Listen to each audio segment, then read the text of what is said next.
और आखिर कब पूरी होगी एक वीरांगना की मांग? दौसा की रहने वाली वीरांगना बीते 1.5 सालों से ये सवाल सरकार से लेकर प्रशासन तक सभी से पूछ रही है, लेकिन अब तक कोई जवाब नहीं आया। शहादत के 1.5 साल बाद भी ना तो अनुकंपा नियुक्ति मिली, ना ही गांव के स्कूल का नामकरण शहीद के नाम पर हुआ, जबकि शहीद की अंत्येष्टि के दौरान सरकार के जनप्रतिनिधियों ने तमाम घोषणाएं की थी, लेकिन जमीन पर कुछ भी नहीं हुआ।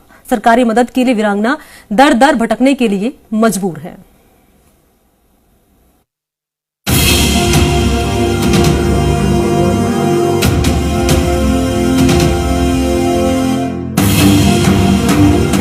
एक सैनिक अपने देश के लिए शहादत देता है तो उसके मन में यही भावना होती है कि ये पूरा देश अपना ही परिवार है, लिहाजा उसके बाद उसके परिवार की जिम्मेदारी पूरा देश मिलकर उठाएगा।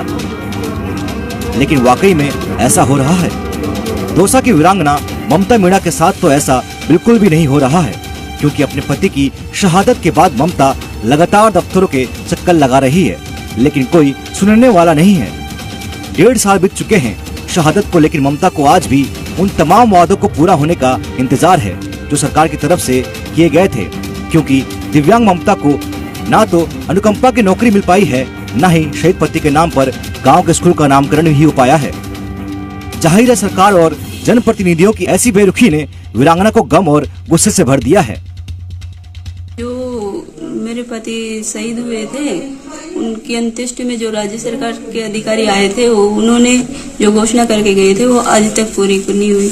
जैसे अनुकंपन के लिए, स्कूल नामकरण के लिए, और जो गुड़ा कटला से शहीद स्मारक तक जो रोड बनाने के लिए, तो उसमें मुरारलाल जी ने बोला था कि कल खटाना साहब से कि कल ही शुरू कर दो, आज तक शुरू नहीं हुआ।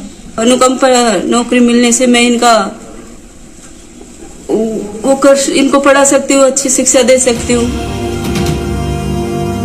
आपको बता दें कि दौसा जिले के मोही गांव निवासी शहीद राजेंद्र प्रसाद मीणा मणिपुर में हुए नक्सली हमले में 13 नवंबर 2021 को शहीद हो गए थे।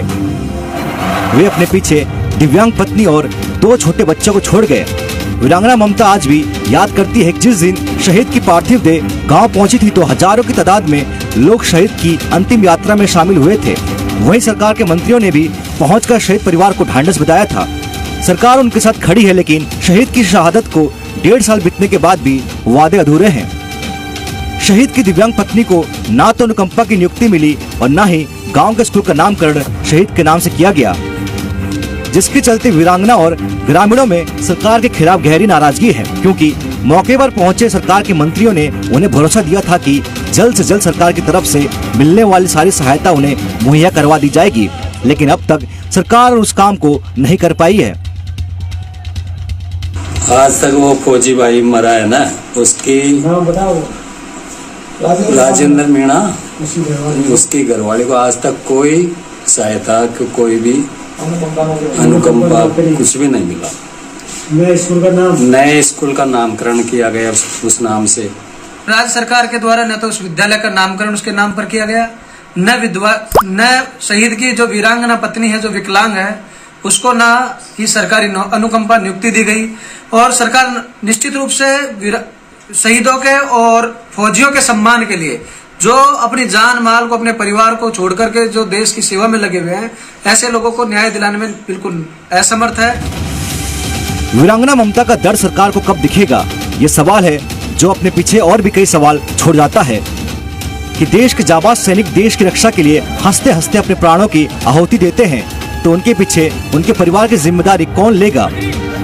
क्योंकि उस वक्त तो सरकारें वादा कर देती हैं कि वो उनके परिवार के साथ खड़ी हैं, उन्हें कोई तकलीफ नहीं आने देगी, लेकिन बाद में उनका रुख शहीदों के परिवारों को खासा मायूस कर रहा है। मेरे जीजा जी 13 नवंबर 2021 को मणिपुर नक्सली हमले में शहीद हो गए थे। उनके अंत्येष्टि में आए मंत्री, सांसद और विधायक जो घोषणा करके गए थे वो अभी तक पूर्ण नहीं हुई है। केंद्र और राज्य सरकार की योजना के अनुसार भी स्कूल नामकरण और अनुकंपा नियुक्ति अभी तक नहीं हुई है। सरकार देश के लिए शहीद होने वाले जवानों को सम्मान नहीं कर रही है। इससे मुझे और मेरे परिवार को बहुत दुख है। वीरांगना का आरोप है कि सैनिक कल्याण बोर्ड से लेकर प्रशासनिक स्तर तक कहीं भी सुनवाई नहीं हो रही है। ऐसे में सवाल यह है कि क्या यह सरकार की भूल है या फिर सिस्टम में जमे गैर जिम्मेदार लोगों की लापरवाही, जिसका खामियाजा शहीद परिवार को उठाना पड़ रहा है। लक्ष्मी अवतार शर्मा, जी मीडिया, दौसा।